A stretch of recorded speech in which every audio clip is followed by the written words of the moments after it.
स्वागत है सभी का। ये गायत्री महामंत्र और गुरु मंत्र साथ साथ करते हैं। जिस विषय पर मंथन चिंतन कर रहे हैं, देखा जाए तो वो हर व्यक्ति का निजी विषय है और इसीलिए उसमें एक सात्विक रस की अनुभूति होती है, क्योंकि ये हम सबके जीवन का महत्वपूर्ण विषय है, होना भी चाहिए। और गुरु कृपा से ही, भगवत कृपा से ही चिंतन इस ओर जा पाता है, वरना मनुष्य का जन्मों का अभ्यास उसे अविद्या के अंदर ही बांधे रखता है। तो आत्मा और अनात्मा में जो भेद है, वो भेद को जानते हुए भी मनुष्य अनात्मा में ही बना रह जाता है, आत्म भाव में नहीं जा पाता, क्योंकि वर्षों का सदियों का उसका जो है कई जन्मों का अभ्यास उसे खींचता है। तो जिस गुरु की कृपा से, जिस भगवत कृपा से हमें ये आत्म बोध की दिशा में चिंतन करने का मन बना, उस गुरु सत्ता को नमन करेंगे। सभी से विनम्र प्रार्थना, शरीर को स्थिर कर लें, नेत्र कोमलता से बंद, दोनों हाथ गोद में रखें। भावना करें प्रातःकालीन ब्रह्म वेला में सविता देवता का दिव्य प्रकाश हमारे अंतःकरण को जगमगा रहा है। जिस स्थान पर चेतना प्रकट होती है उसे चित्त कहते हैं। चेतना का प्राकट्य जहां हुआ वो चित्त है, अवचेतन मन। और सब जागृत होने लगा पुराने संस्कारों के आधार पर। तो उसी चित्त में सविता के दिव्य तेज को अवतरित करेंगे और भावना करेंगे कि चित्त के संस्कार शोधित हो रहे हैं सूर्य की दिव्य ऊर्जा से, उनके तपोबल से, गुरु की कृपा से, देव शक्तियों की साथ से। साधक का अंतःकरण सुदृढ़ हो रहा है, जागृत हो रहा है। ओम भूर्भुवः स्वः तत्सवितुर्वरेण्यं भर्गो देवस्य धीमहि धियो यो नः प्रचोदयात्। ओम गुरुर्ब्रह्मा गुरुर्विष्णुः गुरुरेव महेश्वरः गुरु साक्षात् परब्रह्म तस्मै श्री गुरुवे नमः। अखण्डमण्डलाकारं व्याप्तं येन चराचरं तत्पदं दर्शितं येन तस्मै श्री गुरुवे नमः। मातृवत् लालयित्री च पितृवत् मार्गदर्शिका नमोऽस्तु गुरुसत्तायै श्रद्धा प्रज्ञायुता च या। ॐ आयातु वरदे देवी त्रयक्षरे ब्रह्मवादिनी गायत्री छन्दसां मातः ब्रह्मयोने नमोऽस्तुते। ॐ विश्वानि देव सवितर्दुरितानि परासुव यद्भद्रं तन्न आसुव। ॐ शान्तिः शान्तिः शान्तिः। दोनों हाथों को आपस में मिलाइए, प्रणाम मुद्रा में आपस में मलिए, गर्माहट पैदा करिए। प्राप्त ऊष्मा को अपने आज्ञा चक्र, मुखमंडल, अपने अनाहत चक्र हृदय स्थान और अपने नाभि कमल स्थूल शरीर का केंद्र, तीनों चक्रों पर स्पर्श कराइए। सहज अवस्था में आ जाएंगे। सभी को प्रणाम, हार्दिक स्वागत। ये जो श्रृंखला चल रही है इसी के क्रम को आगे बढ़ाते हैं। आत्मा व अरे ज्ञातव्य। आत्मा और अनात्मा का भेद ही मनुष्य जब समझने लगता है, तो जैसा कि अभी निवेदन किया कि वो हमारी एक व्यक्तिगत यात्रा है और हमारा व्यक्तिगत विषय है, इसीलिए निजी होने के कारण हमें प्रिय भी लगता है। लेकिन इस ओर ध्यान आकर्षित जीवन में कभी कभी ऐसा संयोग बैठ जाता है, कोई पुण्य फलित हो जाता है या अहेतु की कृपा होने से मनुष्य का ध्यान इस ओर आकर्षित होने लगता है। अन्यथा तो जड़ता का संस्कार इतना गहरा है कि जानते हुए भी मनुष्य सही का अनुसरण नहीं कर पाता। कोई जन्मों के संस्कार होते हैं किसी किसी के। जैसे आप देखें तो सिद्धार्थ के जीवन में उनकी तो व्यवस्था ही ऐसी करी गई थी जीवन की, उनके पिता और बाकी लोगों द्वारा, कि उन्हें कभी भी दुख की अनुभूति ना हो। वो सुख का ही अनुभव करें। मनुष्य सुख प्रिय है, सुख की कल्पना करता है, सुख में जीना चाहता है।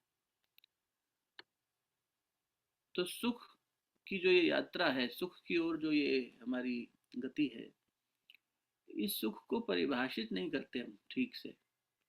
गुरुदेव ने एक ग्रंथ लिखा, सुख चाहें तो यूं पाएं। चाहते तो हम हैं, कौन चाहता है दुखी होना? सब सुखी होना चाहते हैं, शांत होना चाहते हैं, समृद्ध होना चाहते हैं, भीतर से स्थिर होना चाहते हैं। लेकिन जब जीवन को देखते हैं तो मनुष्य पाता है अपना अपना मूल्यांकन करके कि साहब हमारे जीवन में इच्छा तो सुख प्राप्ति की है, पर हो हम दुखी जाते हैं। चाहत तो ये है कि शांतिपूर्ण जीवन हो, पर मन अशांत हो जाता है। तो ये कई स्तर पे दिखाई देता है। जैसे किसी के पास साधन ना हो, तो साधन ना होने की वजह से दुखी है और अशांत है, तो वो साधन इकट्ठे करने लगता है कि मेरे पास अच्छा घर हो, अच्छी यातायात का साधन हो इत्यादि। वो साधन इकट्ठे करता है, पहनने को ठीक कपड़ा हो इत्यादि। तो वो साधन विहीन जो व्यक्ति है, उसे लगता है कि साधन मिल जाने से सुखी हो जाऊंगा, तो वो उस यात्रा में चलता है। अगर हम देखें तो पिछले कुछ दशकों में, 40 50 60 सालों में जितनी भी प्रगति हुई है, वो मनुष्यता या मानवता की नहीं हुई है, वो सुविधाओं की हुई। अभिवृद्धि जो हुई वो हमने किसकी करी?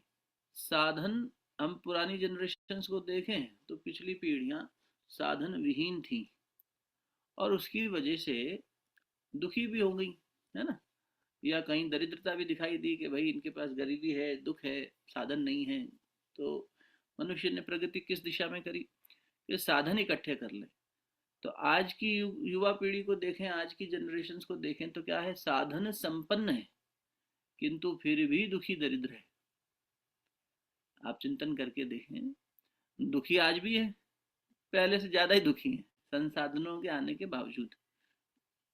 और दारिद्रता की जब मैं बात कर रहा हूँ, तो वो दरिद्रता, वो दारिद्र्य भावनात्मक है। दरिद्रता और संपन्नता की परिभाषा गुरुदेव ने बड़ी अच्छी करी।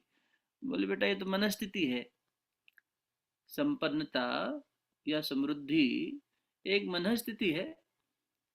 एक फकीर को कुछ ना होते हुए भी, कोई सुविधा नहीं होते हुए भी, वो अपना जंगल में बैठा है, पेड़ के नीचे सो रहा है, भिक्षाटन पे जी रहा है, और संसार को अपने दोहे सुना रहा है?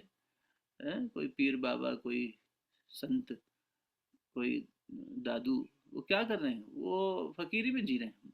कबीरदास कहते थे, मन लाग्यो यार फकीरी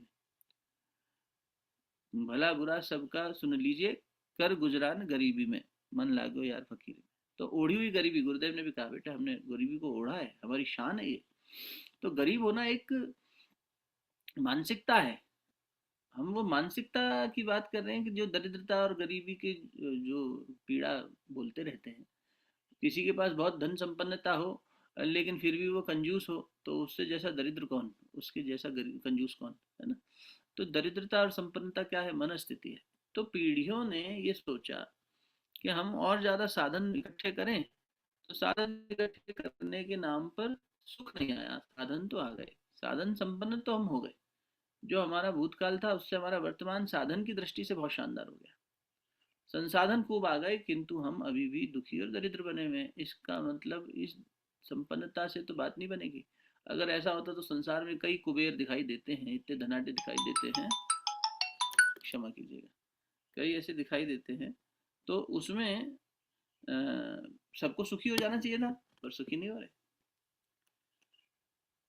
परसों हम देख रहे थे भारत के बड़े अपने मुकेश अंबानी, क्या यदि हम, हमारे लिए किसी चीज की कीमत 100 करोड़ है, तो उनके लिए 2500 रुपये, इतने धन संपन्न है वो।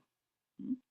तो साधन संपन्न, धन संपन्न है कि एक मनुष्य को अगर 100 करोड़ रुपए खर्च करने हो, तो उनके लिए वो 2500 रुपये के बराबर है, बस इतनी उनकी पूंजी है।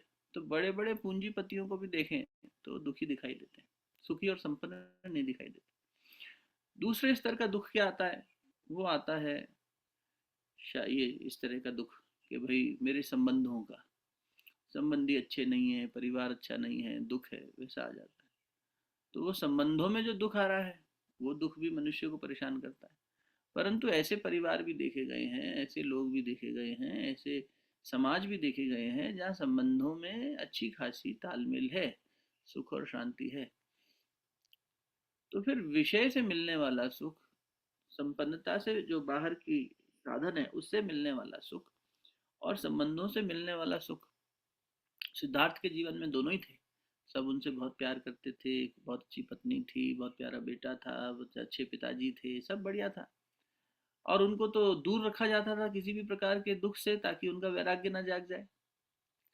तो जब वो एक बार गए और उन्होंने देखी कि रोगी की अवस्था देखी, वृद्धावस्था देखी और मृतक वो देखा, तो उन्होंने इन अवस्थाओं को देखा कि मनुष्य के पास कितना भी धन वैभव संपन्नता हो, ये शरीर कभी रोगी तो होगा, ये शरीर कभी वृद्ध तो होगा, और ये शरीर कभी मरेगा भी पूर्ण रूप से। वैसे तो हर समय मर रहा है, लेकिन पूर्ण रूप से मरेगा भी, छूटेगा भी। तो इससे उत्पन्न होने वाले दुख तो आने ही आने हैं। इसका मतलब संसार में दुख है। गुरु नानक देव जी ने भी ये बात कही, नानक दुखिया सब संसार। और जो ये थे भगवान बुद्ध, उन्होंने कहा कि जीवन के जो शाश्वत संसारिक सत्य हैं उनमें पहला क्या कहा, संसार दुखमयी है। क्या मतलब, भगवान आपने दुखमयी संसार बनाया? नहीं, भगवान ने दुखमयी नहीं बनाया। कई बार अपन कहते हैं ना, अगर भगवान को बनाना ही था तो सुखमयी बनाता। भगवान ने तो सुखमयी ही बनाया है, उसका भी प्रमाण है, और आनंदमयी ही बनाया है। चेतना की स्थिति में अगर आप देखें, हम जब किसी को गलत करते देखते हैं तो हम उसके जैसा नहीं बनना चाहते। कोई भी व्यक्ति किसी दूषित कार्य को होते देखता है तो उसकी आत्मा वैसा नहीं बनना चाहती। आत्मा सौंदर्य प्रिय है, आनंद प्रिय है, सुख प्रिय है, शांति प्रिय है। लेकिन अज्ञान के अंदर बंध के मनुष्य संसार में दुखमयी जीवन व्यतीत करता दिखाई देता है। संसार दुखमयी नहीं है। उनका भाव ये नहीं था कि भगवान ने एक ऐसी कृति बना दी जो बिल्कुल गलत बन गई, भगवान से गलती हो गई और संसार को दुखमयी बना दिया। नहीं, बनाने वाले ने तो आनंदमयी ही बनाया है। दुख किसे है? जो उसके अंदर की वास्तविकता को जाने बिना अज्ञानहीन जीवन जी रहा है, अज्ञानता में जी रहा है। तो अब ज्ञानहीन जिए तो दुख आना ही है। और उस अज्ञान का काट उन्होंने करी कि देखो, ये तो जीवन मरण का जो चक्र है ये सुनिश्चित है। तो महापुरुषों ने, चाहे बुद्ध की यात्रा हो, चाहे वर्धमान से महावीर की यात्रा हो, इन यात्राओं को जब हम देखते हैं तो इन यात्राओं में पता लगता है कि, मनोज फोन कर रहा था, उसको बता देना मैं इधर हूँ, ठीक है।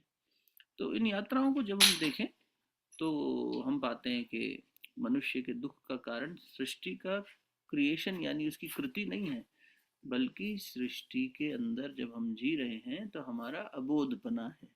उसी बद्धपने को, बद्ध जीवन, बंधन में जो जी रहे हैं, उसकी यात्रा जब बुद्ध बनने की यात्रा पर गौतम चले तो सिद्धार्थ ने बद्ध जीवन को त्यागा और देखा कि ये निरुद्ध अवस्था में कैसे जाएं।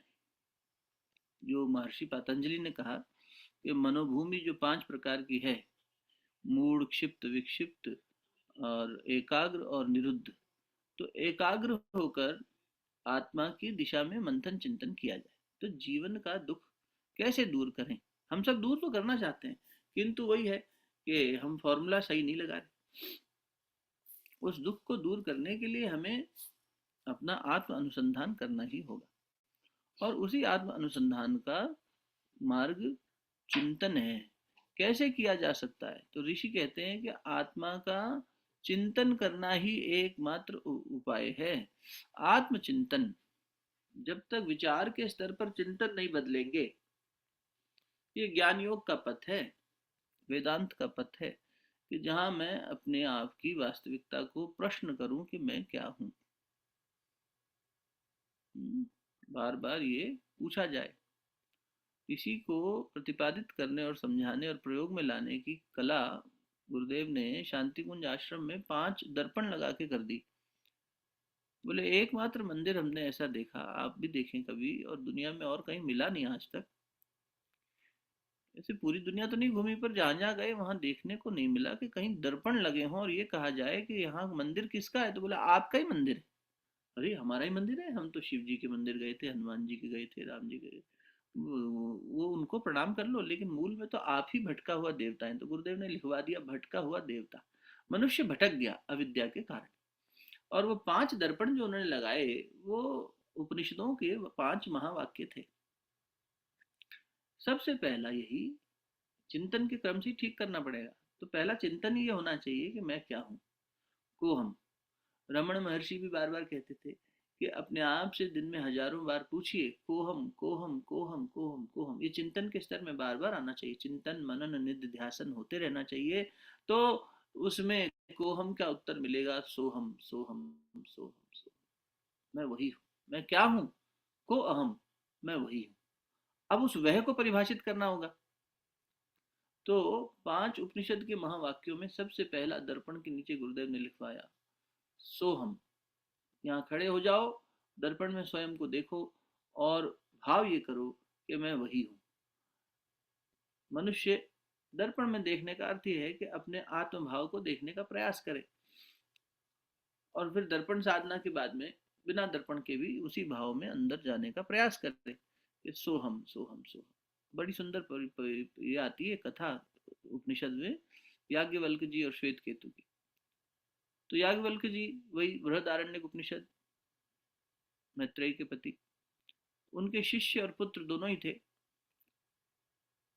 तो याज्ञवल्क्य जी ने कहा श्वेत केतु से कि तुम साधना करो बेटा। तो पिता की आज्ञा थी, गुरु की आज्ञा थी, तो वो जानना चाहते थे मैं क्या हूँ। तो पिता ने कहा तुम साधना करो, तुम मन को साधो, एकाग्र करो, सब वृत्तियों से हटाओ, तो तुम्हें अंदर से एक प्रतिध्वनि सुनाई देगी। ये प्रयोगात्मक बात पे जा रहे हैं आज हम, सैद्धांतिक बात तो हो गई इतने दिनों में, प्रयोग की दिशा में अपने को ये प्रयोग करने अब साथ बैठकर, तो उसका सिद्धांत समझ रहे हैं पहले। तो उन्होंने कहा सो हम। वापस आए श्वेत केतु, बोले गुरुजी, पिताजी हमें पता लग गया। क्या पता लगा बेटा? क्या खोज करके आया? बोले खोज का निष्कर्ष निकला, कोहम का उत्तर मिल गया, सोहम। बोले शाबाश। तो श्वेत केतु को लगा यहाँ तक यात्रा थी, हो गई पूरी। याज्ञवल्क्य जी ने कहा नहीं, अभी तो यात्रा शुरू हुई है, फिर जाओ और तब करो। तो बड़ा अटपटा लगा उन्हें, जब प्रश्न ये था कि मैं क्या हूँ और उत्तर मिल गया कि मैं वही हूँ, तो अब शेष क्या रह गया जानना? मैं और वह एक ही है, मैं वही हूँ, ईश्वर अंश जीव अविनाशी। तो श्वेत केतु जी ने फिर गुरु आज्ञा मानकर उसे पालन करने के लिए वापस गए और अपनी साधना अपनी तप और गहरा करी। तो और दूसरी बार आए, अगले चरण में वापस स्वयं आए। जब अपनी यात्रा पूर्ण होती है तो मनुष्य को स्वयं पता लगता है, कोई अन्यत्र नहीं बताने आता। भीतर बैठी आत्मा ही सबसे बड़ा गुरु है, वो बता देती है कि मेरे साथ साक्षात्कार हो गया, जान हो गई, अपनी पहचान हो गई। अब वो जब वापस आए तो उन्होंने कहा पिताजी इस बार तो मुझे और अच्छी अनुभूति हुई। क्या हुई अनुभूति? तो बोले शिवो हम, मैं कल्याणकारी हूँ। शिव अर्थात कल्याणकारी। ब्रह्मा विष्णु महेश कहते हैं वहाँ। शिव तो वो शक्ति है जो कल्याण की शक्ति ना, उसे शिव कहते हैं। तो शिव, मैं शिव हूँ, मैं शिव हूँ। तो मैं एक कल्याणकारी, मैं क्या हूँ? मैं वह हूँ। फिर कहे मैं कल्याणकारी सत्ता हूँ। कल्याण, सुख से भी ऊंची बात है कल्याण। आपसे शायद निवेदन किया भी था, परम पूज्य गुरुदेव कहा करते थे कि भगवान से, गुरु से कभी अपने सुख की कल्पना मत करो, उनसे अपने कल्याण की कल्पना करो। मनुष्य अपना कल्याण मांगे उनसे।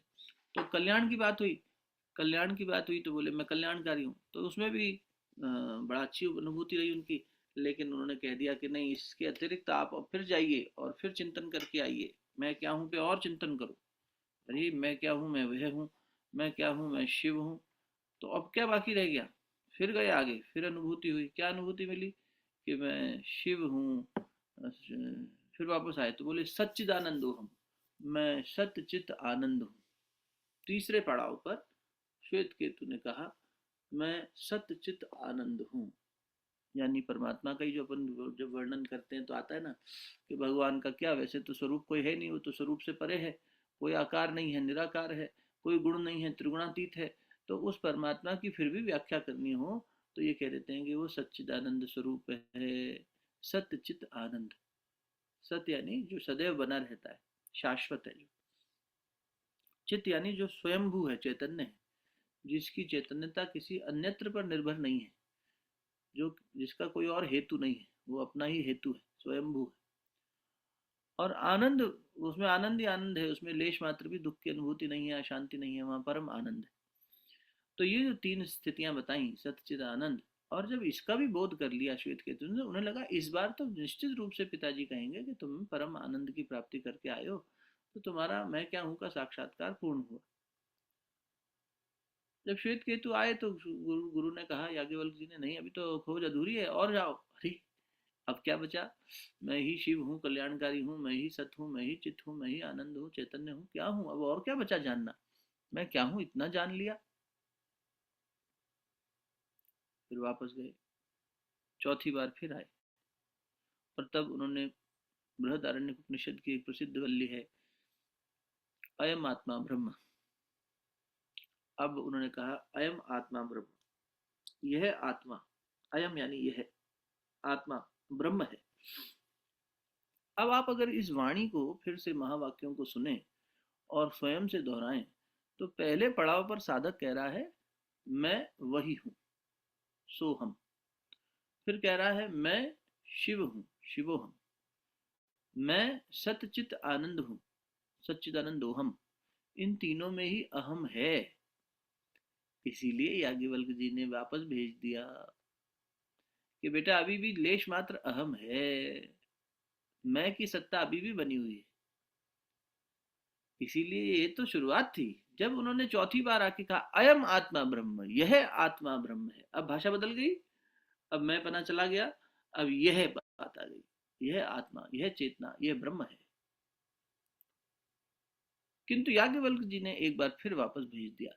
श्वेत केतु इस बार बड़े अचंभित हुए, क्योंकि वो जान रहे थे इस बार, लेकिन इस बार अचंभे के साथ में उनको ये पूरा बोध था। पहले पहले क्या होता है, साधक सोचता है कि जैसे अर्जुन ने कहा ना गीता जी में, भगवान को पहले, अर्जुन ने पहले उपदेश दे दिया, फिर भगवान ने उपदेश शुरू किया। उसने पहले उपदेश दे दिया कि आप तो ज्ञानी हो, मैं भी ज्ञानी हूँ, हम क्यों युद्ध में खड़े हैं, ये पाप है, इससे कुल नाश हो जाएगा, सनातन का नाश हो जाएगा, कोई पिंडदान करने वाला नहीं बचेगा, इत्यादि इत्यादि। तो इस प्रकार उन्होंने अपने विलाप करते समय अपना ज्ञान भी भगवान को दे दिया। फिर जब वो बता रहे थे तो उनके अंदर से आत्ममंथन भी चल रहा था, क्योंकि योगी थे। भगवान ने कहा है कि मनुष्य में मैं अर्जुन हूँ, तो ऐसा सामान्य जन तो नहीं थे वो। तो अर्जुन के मन में ये भी चल रहा था, साथ ही साथ आत्मा अंदर से कह रही थी, ये मैं क्या बोल रहा हूँ, क्या ये सत्य है, ये मैं भ्रमित हो गया हूँ। तो उसमें भ्रम में उन्होंने कहा कि अब मेरा जो है, मेरी स्मृति नाश हो गई है, मैं भ्रमित हो गया हूँ, और मुझे अपनी शरण में ले लो, मैं आपका शिष्य बनकर आपकी शरण में आता हूँ। जब ये कहा तब भगवान ने अपने उपदेश शुरू किया। तो साधक शुरू में ऐसा करता है, गुरु जी हम बहुत कुछ जानते हैं, गुरु जी हम आपको उपदेश देते हैं, गुरु जी हम आपकी बात। तो शुरुआत में तो याज्ञवल्क्य जी ने जब श्वेत केतु से कहा तो मुझे बड़ा अचकचाहट हुई, ये क्यों मुझे बार बार भेज देते हैं और साधना करने के लिए। किंतु चौथी बार जब भेजा, अयम आत्मा ब्रह्म, अचंभित भी हुए और बोले अभी भी बाकी है, लेकिन प्रसन्न भी हुए। बोले इस बार कहा है तो निश्चित, हर बार भेजते हैं तो कुछ नई उपलब्धि होती है, इस बार निश्चित ही कुछ बड़ा उपलब्ध होने वाला है। पांचवें पड़ाव पर कहते हैं श्वेत केतु जी वापस ही नहीं आए, वापस ही नहीं आए, जरूरत ही नहीं पड़ी आने की, गुरु की भी आवश्यकता नहीं पड़ी। ना मैं गुरु हूं ना शिष्य हूं, अहम निर्विकल्पो निराकार रूपो विभुत्वाच सर्वत्र सर्वेन्द्रियाणाम, शंकराचार्य जी ने कहा निर्वाण षटकम में। तो ये स्थिति आ गई, छठी स्थिति, पांचवी स्थिति। पांचवी स्थिति क्या बनी, तत्वमसी, इन महावाक्यों में भी सबसे श्रेष्ठ, तत्त्वम असी। तो उन्होंने कहा अब कुछ नहीं बचा, मैं वही हूं से सब वही है, तत्त्वम असी, सब वही कुछ है, और कुछ है ही नहीं। अहम निर्विकल्पो निराग, यह आत्मा ही सर्वत्र व्याप्त हो रहा है। चाहे इसे शिव रूपी कल्याणकारी मान लो, चाहे सच्चिदानंद मान लो, जैसा मानना है मान लो, इसका अस्तित्व कभी नाश नहीं होता, ये सर्वत्र है, सदैव बनी हुई है।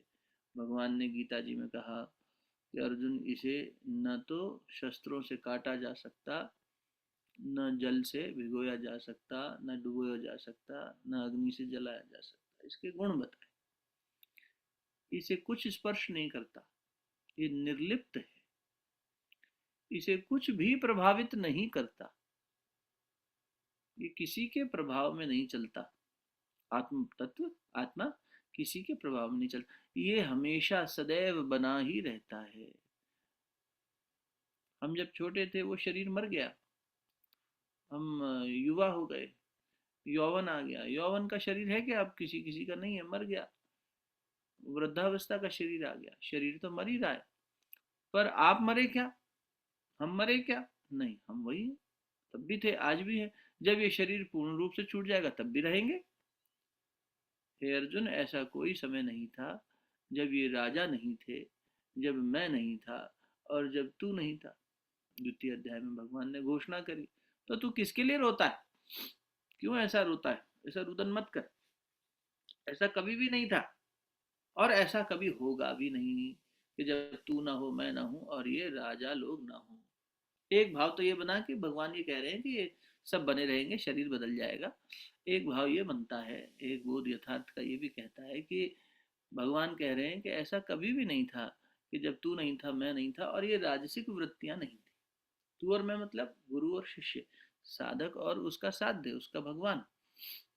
यानी ये मानव चेतना और ये आत्म चेतना दोनों एग्जिस्ट कर रही हैं। जब तक मेरे संस्कार दूर नहीं होंगे तो जीवात्मा और आत्मा का ये बंधन बना रहेगा। जीव आत्म रूप में स्थित नहीं हो पाएगा। दोनों बने रहे ना, एक डाल दो पंछी बैठे, एक गुरु एक चेला, तो ये गुरु चेला हर जन्म में बने रहेंगे। कब तक? जब तक कि पूर्ण रूप से तत्वमसी की स्थिति ना आ जाए, तब तक बने रहेंगे। क्योंकि मैं भाव बना हुआ है, तो मैं भाव बना होने के कारण जीव का भाव बना हुआ है। आत्म भाव में तो मैं भाव नहीं है। तो ये दोनों ही चेतना की अवस्थाएं बनी हुई हैं। एक जड़ता में संलग्न ज्यादा है और एक निर्लिप्त है, शुद्ध बुद्ध चैतन्य। ये दोनों अवस्थाएं जब तक एक नहीं हो जाएंगी, छाया या प्रतिबिंब जब तक मूल में मिल नहीं, बिंब प्रतिबिंब एक नहीं हो जाएंगे। एक बड़ा अच्छा ग्रंथ है विचार चंद्रोदय, आप में से कई लोगों ने चिंतन मनन किया होगा उस पर। बहुत सुंदर ग्रंथ है, प्रक्रिया ग्रंथ कहलाता है। ग्रंथ उसे कहते हैं जो जीवन की ग्रंथि खोल दे। तो वो जीवन की ग्रंथियां खोलता है और हमें अज्ञान को कैसे काटना है उसकी प्रक्रिया ग्रंथ इसलिए कहते हैं। कुछ ग्रंथ ऐसे होते हैं जिन्हें प्रक्रिया ग्रंथ, जो प्रक्रिया समझाते हैं। जैसे जब हम कह रहे हैं माया, अविद्या, भगवान, परमात्मा, ईश्वर, परमेश्वर, ये जो नाम हम अदल बदल करके बोल जाते हैं, उनका वास्तविक अर्थ उसमें समझाया गया है। और उसके अर्थ को पूर्ण करते हुए पीताम्बर शास्त्री जी हरियाणा के एक संत हुए, उन्होंने उसका विचार चंद्रोदय का भाष्य किया, बहुत अच्छा कार्य किया। और उसी का एक बड़ा स्वरूप है विचार सागर। विचार सागर और गहरा ग्रंथ है। तो विचार चंद्रोदय का नाम ही चंद्रमा की 16 कलाओं पे है। तो उसमें 16 कलाएं, उसके 16 अध्याय हैं। जैसे महर्षि पतंजलि ने 4 वो करे ना पाद योग शास्त्र में, वैसे ही तो उसमें 16 कलाएं। तो उसमें पीताम्बर शास्त्री जी ने बड़े अच्छे से उसकी व्याख्या करी कि ये जो आत्मा है ये सर्वत्र बना हुआ है, ये कब हटता है बताओ? ऐसे कोई समय नहीं था जब ये न हो, ऐसा कोई समय नहीं होगा जब ये न हो। यानी ये काल से परे है, ये भूतकाल, भविष्य काल, वर्तमान काल से परे है, ये शाश्वत है। परमात्मा के गुण, आत्मा के गुण जब एक होंगे तभी तो कहेंगे कि आत्मा को जानना ही सब कुछ है। नहीं तो कहते परमात्मा को जानना सब कुछ है, परमात्मा बाहर है गाते हुए। नहीं, आत्मा ही परमात्मा है, इसी को जान लेना जो है। तो भगवान ने भी इसी की व्याख्या करी, हर ग्रंथ ने इन्हीं की व्याख्या करी। तो इसका प्रक्रिया कहाँ से शुरू होगी? प्रक्रिया वही गुरुदेव ने दी कि सोहम से शुरू करो बेटा, पहले सोहम साधना से। स्वामी विवेकानंद जी ने भी सोहम साधना पे बहुत जोर दिया। एक छोटा सा प्रयोग करके देखते हैं, अभी आप लोगों ने किया भी होगा पहले, क्योंकि गायत्री महाविज्ञान में गुरुदेव ने 5 उच्च स्तरीय साधनाएं बताई हैं, उनमें सोहम साधना का उल्लेख है। साधक की 5 उच्च स्तरीय साधनाएं, जब साधक पद पे आगे बढ़ता है तो उसमें एक है सोहम साधना। तो हम थोड़ा सा एक प्रयोग करके देखते हैं कि प्रयोग क्या है। आप लोगों से निवेदन होगा कि कुछ लोग लेखन कर रहे हैं तो अब लिखना बंद करें और शरीर को स्थिर करके पहले बस 2 पल के लिए बैठेंगे अपन, और फिर सोहम साधना में गति करेंगे। तो शरीर को स्थिर बना लें, जो अवस्था आपको अच्छी लगती हो, सुखासन में अथवा अन्य किसी आसन में। और मुद्रा के लिए या तो ज्ञान मुद्रा लगा लें या ध्यान मुद्रा लगा लें, दोनों हाथ गोद में रख लें भगवान बुद्ध के समान, या भगवान शिव के समान ज्ञान मुद्रा लगा लें। नेत्रों को सहजता से, कोमलता से बंद कर लें और कमर को जितना आप रख सकें उतना सहजता से सीधा रखें। अब आप केवल अपने मन को एकाग्र करना है सांसों पर। धीरे धीरे नासिका से ही सांस लेनी है, नासिका से ही छोड़नी है, और सांस की गति को देखना है, महसूस करना है, उसकी ध्वनि को सुनने का प्रयास करना है।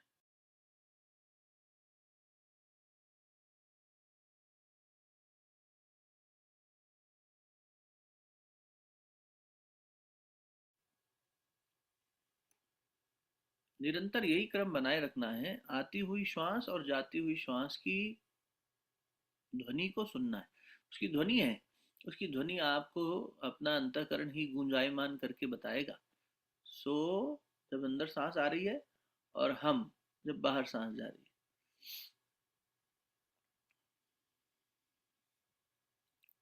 सो हम, मैंने भी अपना वीडियो बंद कर दिया है ताकि किसी को किसी प्रकार का डिस्टरबेंस ना हो।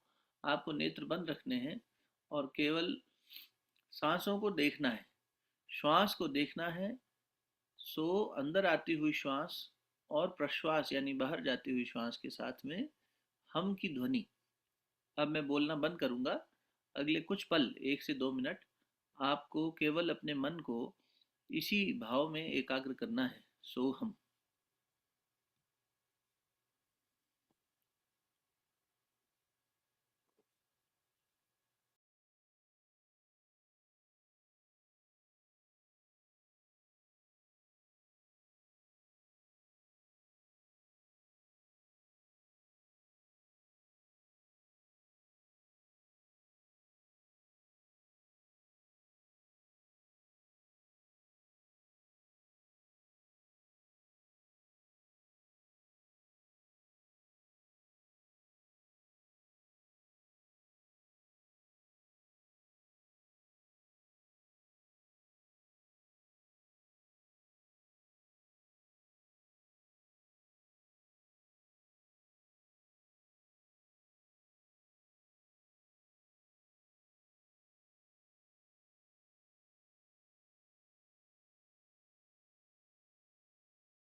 चिंतन का पहला पड़ाव, सो हम, मैं वही हूं,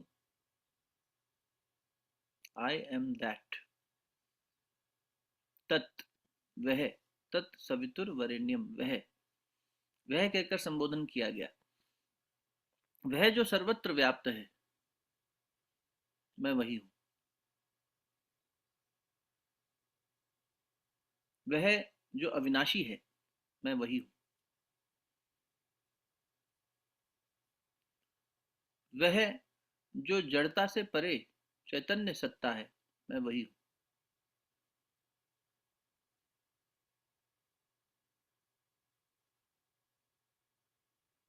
सोहम, सोहम, सोहम।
मन को इसी भाव में, इसी विचार में गति करने दीजिए,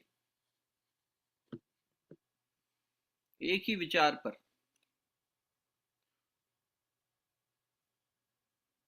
एक ही स्थान से जैसे रस्सी आती जाती है तो निशान पड़ जाता है, रसरी आवत जात है, सिल पर पड़त निशान।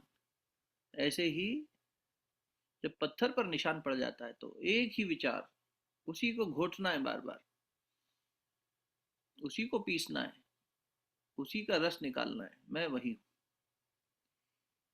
सो अहम, मैं वही हूँ।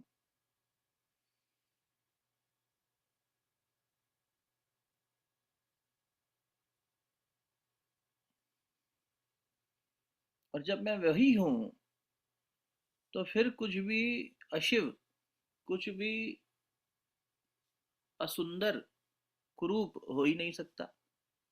सब सुंदर है, सब शाश्वत है, सब चैतन्य है, और वो सबके भीतर है। जो मैं वही हूँ तो तू भी वही है, सब वही है, तत्वमसी। इसके अतिरिक्त कुछ है ही नहीं, सर्वत्र ब्रह्म ही है, आत्म तत्व ही विराजमान है, उसी का प्रसारण हो रहा है।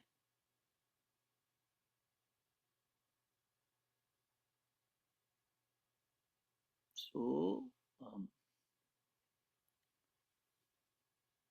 विचार के साथ में अब एक छोटी सी वंदना के साथ भाव भी जोड़ेंगे। आप इसी स्थिति में उस वंदना को सुनिएगा, श्रवण करिएगा, और उसी के साथ मन गति होगा। शिवोऽहं शिवोऽहं शिवोऽहं शिवोऽहं चिदानन्दरूपः शिवोऽहं शिवोऽहं शिवोऽहं शिवोऽहं शिवोऽहं शिवोऽहं चिदानन्दरूपः शिवोऽहं शिवोऽहम्। जो व्यापक है कण कण में, है वास जिसका, नहीं तीनों कालों में है नाश जिसका, वही आत्मा सच्चिदानंद मैं हूँ। शिवोऽहं शिवोऽहं शिवोऽहं शिवोऽहं चिदानन्दरूपः शिवोऽहं शिवोऽहम्। जिसे शस्त्र काटे न अग्नि जलाए, गलाए न पानी न मृत्यु मिटाए, वही आत्मा सच्चिदानंद मैं हूँ। शिवोऽहं शिवोऽहं शिवोऽहं शिवोऽहं चिदानन्दरूपः शिवोऽहं शिवोऽहम्। अमर आत्मा है मरणशील काया, सभी प्राणियों के जो भीतर समाया, वही आत्मा सच्चिदानंद मैं हूँ। शिवोऽहं शिवोऽहं शिवोऽहं शिवोऽहं चिदानन्दरूपः शिवोऽहं शिवोऽहम्। यही ज्ञान गीता में हरि ने सुनाया, यही ज्ञान वेदों में ऋषियों ने पाया, वही आत्मा सच्चिदानंद में हूँ। शिवोऽहं शिवोऽहं शिवोऽहं शिवोऽहं चिदानन्दरूपः शिवोऽहं शिवोऽहं। है तारों सितारों में प्रकाश जिसका, ये तत्वमसी की बात आ रही है तारों सितारों में प्रकाश जिसका, है चांद और सूरज में आभास जिसका, वही आत्मा सच्चिदानंद में हूँ। शिवोऽहं शिवोऽहं शिवोऽहं शिवोऽहं चिदानन्दरूपः शिवोऽहं शिवोऽहं शिवोऽहं शिवोऽहं शिवोऽहं शिवोऽहं चिदानन्दरूपः शिवोऽहं शिवोऽहम्।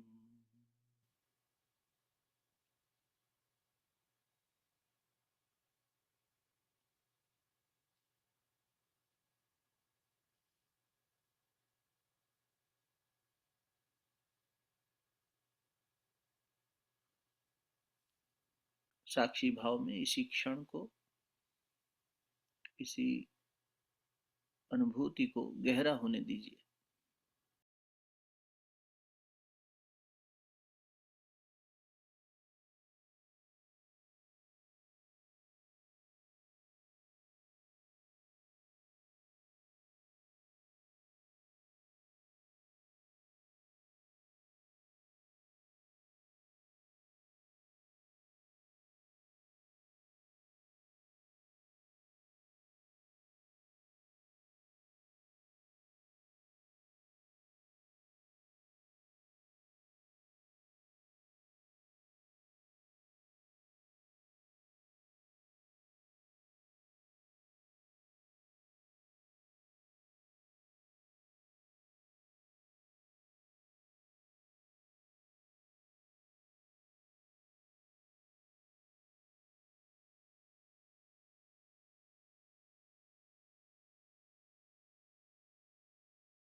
अंतस में व्याप्त जो ये दिव्य शांति है, इस क्षण में जो पूर्णता का आभास है, जहां शारीरिक मानसिक दैहिक सत्ता से उत्पन्न होने वाले दुख समाप्त हो चुके हैं, इस आत्म तत्व में, इस आत्मिक भाव में जब हम पूर्णता के स्थिति में स्वयं को अनुभव कर रहे हैं, हम परमात्मा के उसी पूर्ण अनुभव को, उसी संपूर्णता को ईशावास्य उपनिषद के उद्घोष के माध्यम से फिर से दोहराएंगे। ओम पूर्णमदः पूर्णमिदं पूर्णात् पूर्णमुदच्यते पूर्णस्य पूर्णमादाय पूर्णमेवावशिष्यते। ओम शांति शांति शांति।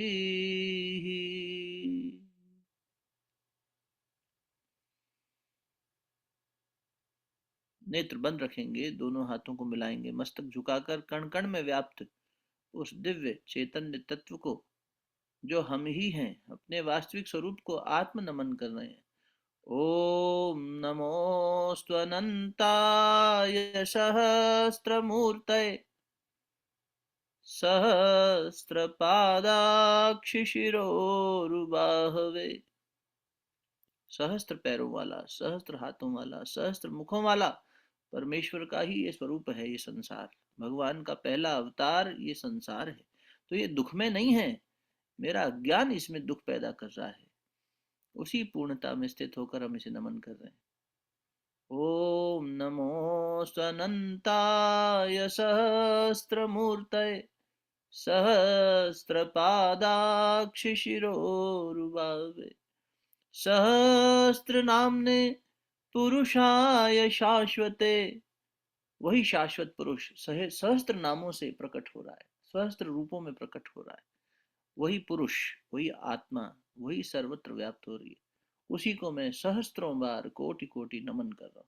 सहस्त्र कोटि युग धारिणे नमः, सहस्त्र कोटि युग धारिणे नमः। अच्छे से दोनों हथेलियों को आपस में मिलाइए, मलिए और प्राप्त हुई ऊर्जा को मुखमंडल पर, हृदय स्थान पर, नाभि कमल पर स्पर्श कराइए। तीनों शरीरों का केंद्र, सुस्थूल सूक्ष्म कारण, तीनों को जागृत करती हुई ये अभ्यास, अब नेत्रों को धीरे धीरे खोल लेंगे, सहज अवस्था में आ जाएंगे।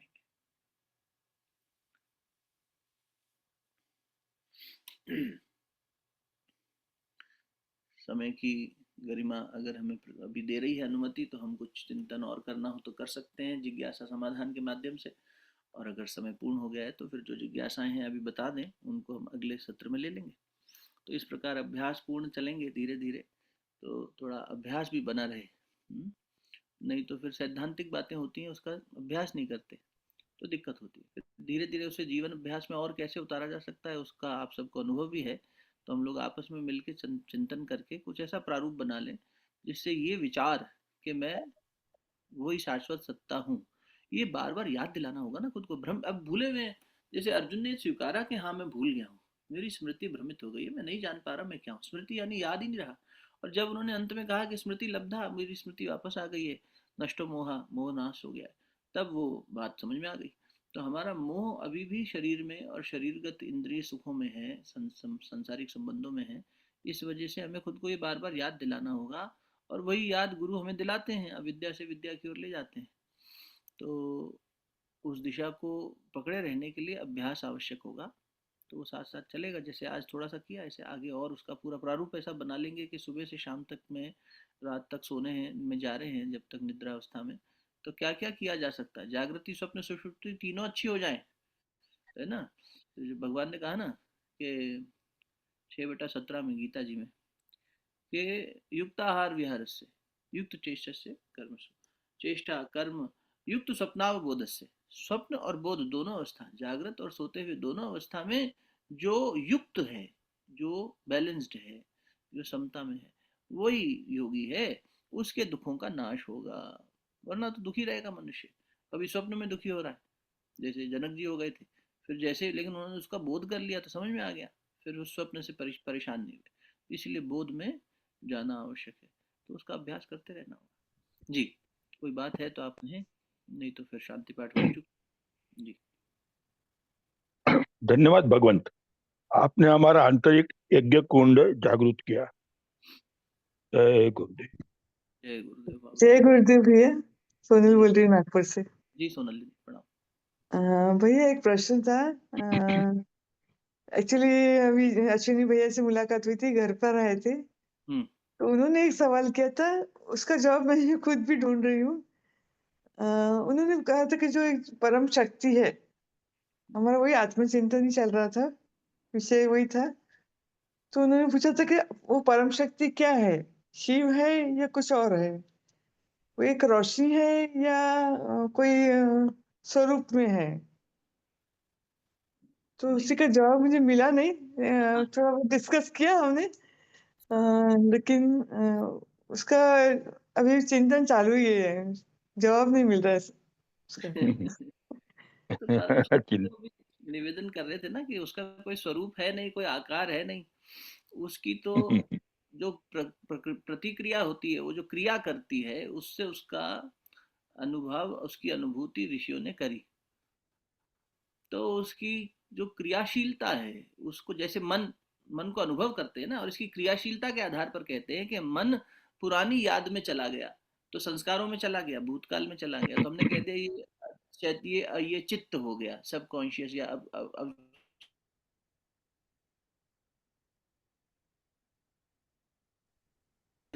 मन हो गया।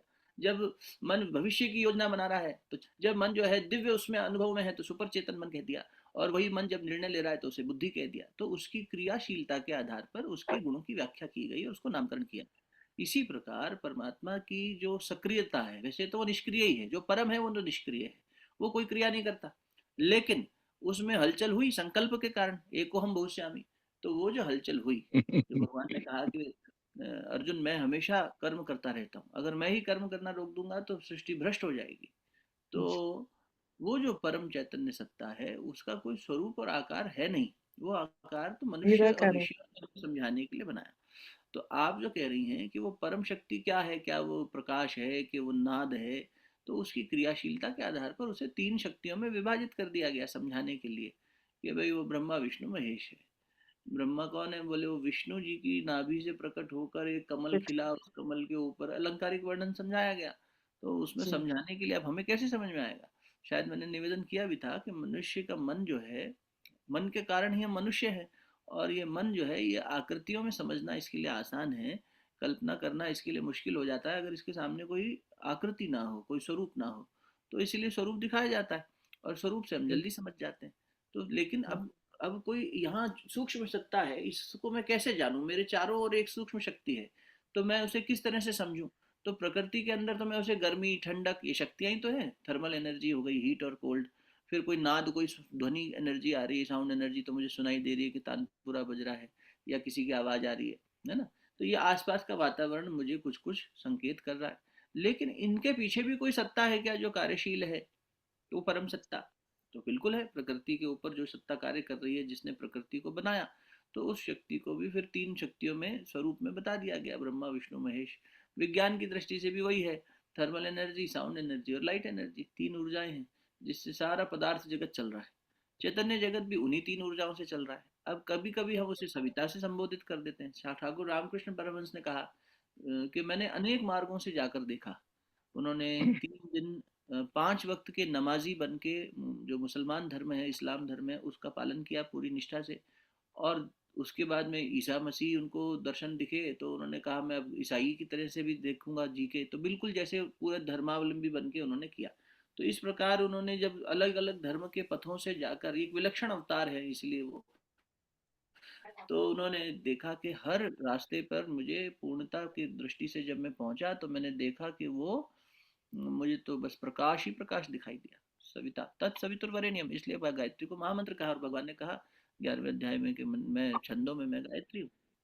तो क्यों कहा, और कोई मंत्र कह देते, मतलब यही है, मैं सविता हूँ, सविता। तो प्रकाश तत्व हो जाता है वहां, और उसको इसीलिए तत् कह के संबोधित कर दिया। उसको कभी भी ये कह के संबोधित नहीं किया कि ये पुरुष है कि स्त्री है, ये शिव है कि शक्ति है, ये विष्णु है कि लक्ष्मी है, ये ब्रह्मा है कि सरस्वती है, इस तरह से संबोधन नहीं किया। ऋषियों ने महामंत्र की उद्घोष में कह दिया तत् सवितुर, तत् यानी वह। अब उसका कोई लिंग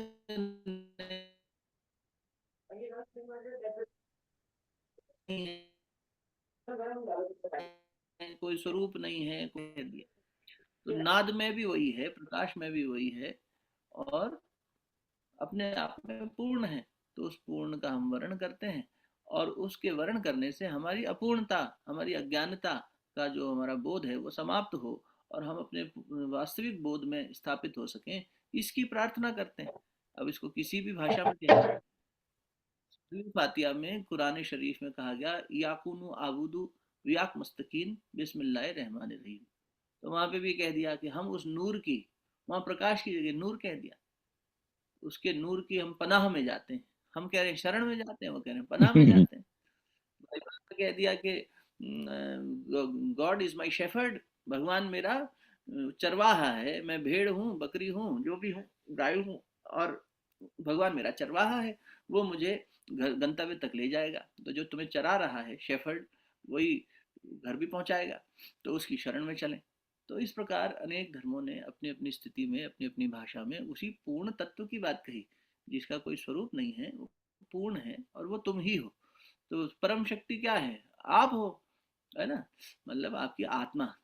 उस परम शक्ति की शरण में जब जाएंगे तो सर्वशक्तिमान हो जाएंगे। इसी शरीर, इसी 24 घंटे से महापुरुषों ने, अवतारों ने काम किया है, जो आपको और हमें मिला है। पर हम महात्मा की तरफ नहीं बढ़ पाते, हम अधूरे रह जाते हैं, क्योंकि हम अपने आप को पूर्ण रूप से जीते नहीं। जब वो जीने लग जाएंगे तो हमारे अंदर भी आ जाएगा। जितने जितने अंश में, गुरुदेव को कहना पड़ा, एक एक अंश के प्रज्ञा अवतार तुम सब हो। अब जितना तुम बढ़ाना चाहो तुम बढ़ाओ। 100% काम भगवान ने कर दिया, 100% गुरु ने कर दिया, 100 गुना 100 10,000। अब इसमें एक, अगर हमने अपना भी वो लगाना पड़ेगा सहयोग। अगर मनुष्य ने 1 लगाया तो 10,000 गुना 1 10,000, लेकिन मनुष्य ने 0 लगाया, मनुष्य यानी साधक, अगर मैंने अपने गुरु की तपस्या के साथ जुड़कर एक क्षण कण का पुरुषार्थ कर लिया, 1% का भी, तो भला हो जाएगा। और जितने अंश में करता जाऊं उतने अंश में बढ़ता जाएगा। विवेकानंद ने पूर्ण सब समर्पित कर दिया, तो आप देखते हो स्वामी जी और ठाकुर और माँ तीनों साथ साथ बैठे हैं, फिर बराबर बैठे हैं ना। फिर अर्जुन का रथ भगवान हाँक रहे हैं, बराबर बैठे हैं। अर्जुन तो ऊंचे ही बैठे हैं बाकायदा भगवान, सारथी नीचे होता, रथी ऊपर होता। तो फिर भगवान से ऊपर भक्त हो जाता है, भगवान से ऊपर भक्त। तो वो स्थिति, कहने का मतलब यही है, वो आपकी पूर्णता ही सबसे बड़ी शक्ति है, और कोई बाहर की शक्ति थोड़ी है, और उसका कोई स्वरूप नहीं है। आत्मा का क्या स्वरूप?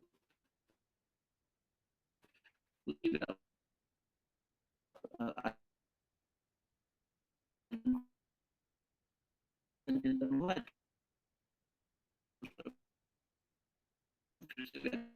करने की आवश्यकता।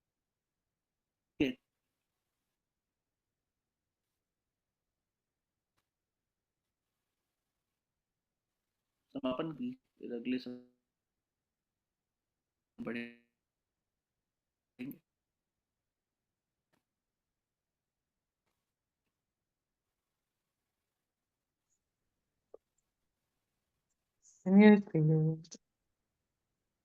चलिए पूर्णाहुति दे देते जी आज के सत्र को। जी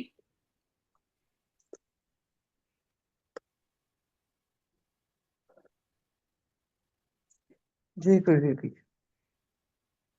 जय जय श्री गुरु। कृष्ण। जी।